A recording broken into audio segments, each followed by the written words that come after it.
लगा। यही है संसार की गाथा। वो कथा याद है ना आपको? एक सन्यासी गए राजा के महल में। राजा ने बहुत विनय करके बुलाया था, आप आइए कभी मेरे महल में तो आइए।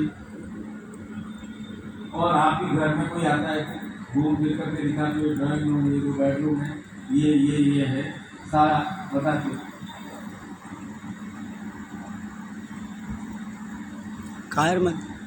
गुरु जी ने देखा गुरु महाराज और बोला, गुड, बहुत अच्छी सराय है, बहुत अच्छी सराय है। अब संसार में जो व्यक्ति थोड़ा धन कमाता है और धन में भी राजा है तो थोड़ा अभिमान होना स्वाभाविक है। यदि ये कह दो तो उसने कहा, महाराज आपको क्या ये सराय लगता है? ये मेरा महल है, मेरा महल। गुरु महाराज ने पूछा, अच्छा तुम्हारा महल, कितने साल से है? बोला मेरा जन्म यही हुआ, 35 साल से यहाँ रह रहा हूं। बोला 35 साल से तुम्हारा घर, तो तुम तो सदा सदा यही रहोगे। बोले नहीं महाराज, पहले मेरे पिताजी रहते थे, फिर दादाजी रहते थे, 7 पीढ़ी से हमारा पुश्तैनी महल है। तो बोला तुम परमानेंट तुम यहाँ रहोगे? बोले महाराज ज्ञानी होकर के आप कैसी बातें करते हो?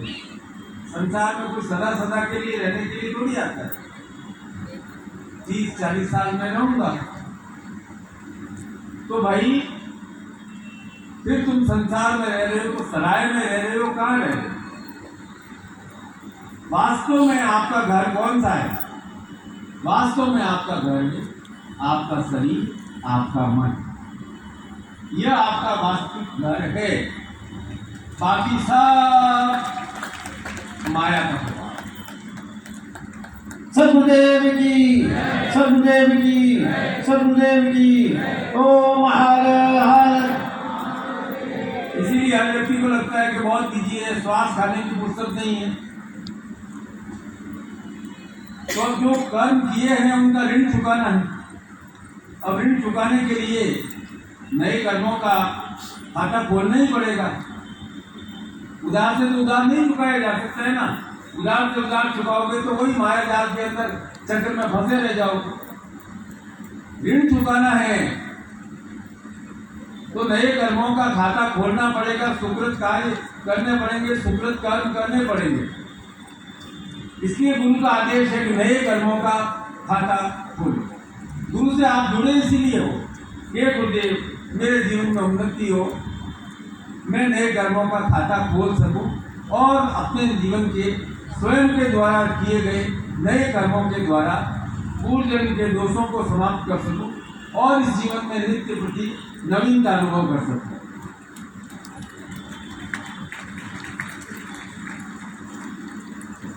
नहीं तो हर कोई वो होटल मालिक के तरह माया चक्र के जाल में उलझा रहेगा। हर कोई भ्रम रहेगा कि मैं संसार में बहुत कुछ कर रहा हूं। प्रत्यक्ष में कुछ नहीं हो रहा है, सब माया है। अब माया नहीं हो तो संसार में रस कैसे? क्योंकि सब कामना पूर्ति के लिए माया की शरण में जाते हैं। ये माया आप कृपा करो, मेरी मनोकामनाएं पूर्ण करो। और माया मनोकामना अवश्य पूर्ण करती है। आप भ्रम में मत रहना कि आप कर रहे हो, करने वाली वो माता ही है। बस आप तो एक निमित्त मात्र हो, जो कि आप अपना ये भ्रम वाले हो, आप कर रहे हो, वही कर रहे हो। बच्चा माँ के गर्भ में होता है, माँ खाती है और बच्चे को पोषण मिलता है। अल्ट्रासाउंड में आप देखोगे तो बच्चा माँ के गर्भ में अंगूठा मुंह में दबाए हुए इधर से उधर घूम रहा है। माँ दाना पानी लेती है तो वह दाना पानी बच्चे के पास जाता है। माँ दाना पानी नहीं ले तो बच्चा भूख से और अधिक व्याकुल हो जाएगा। तो क्या कहते हैं, जहाँ दाना पानी लिखा है वही किस्मत ले जाती है। अब आपका 2 दिन का दाना पानी यहाँ हिंदी स्पोर्ट्सिंग ग्राउंड में यहाँ लिखा हुआ था, तो माँ माया की शक्ति आपको यहाँ खींच कर ले आई है। मेरा दाना पानी यहाँ लिखा था, इसलिए मैं फिर जोधपुर में बैठा बैठा यहाँ आ गया, क्योंकि मेरा 4 दिन का दाना पानी यहाँ रायपुर में लिखा हुआ था। मैं नहीं आया, माँ माया ने कहा कि चलना है, इसलिए माँ माया के प्रभाव से मैं आ पाया। तो कौन तय कर रहा है? आद्या शक्ति माँ माया। माँ माया ही तय कर रही है।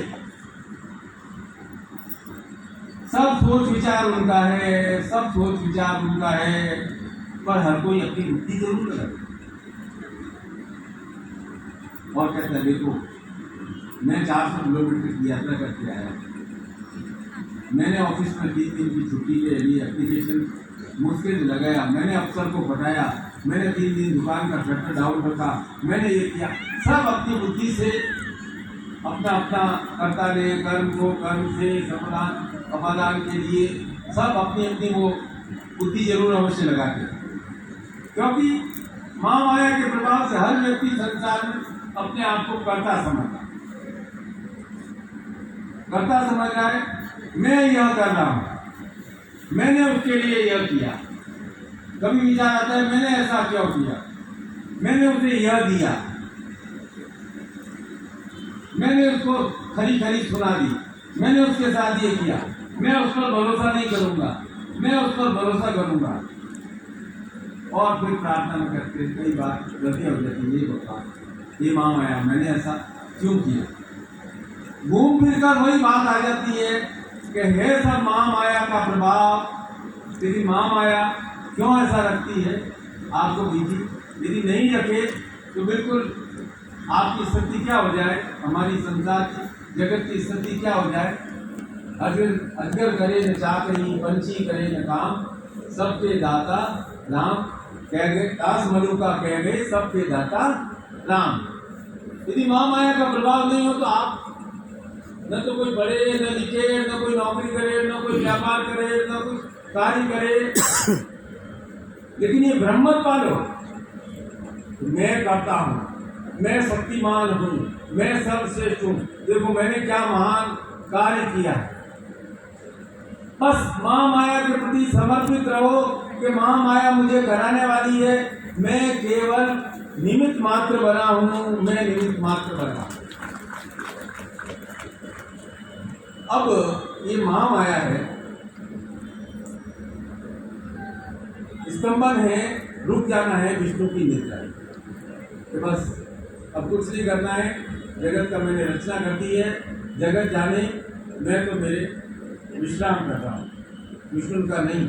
माँ माया अब तुम्हें इस जगत को चलायमान, इस जगत को ऐसा गतिशील रखना है कि सब उलझे रहे, सब चक्कर में भ्रम में चक्कर काटते रहे, ये मेरा है, ये तेरा है, इस चक्कर में भ्रम में चलते रहे। तो होता क्या है कि माया के प्रभाव से द्वंद्व उत्पन्न,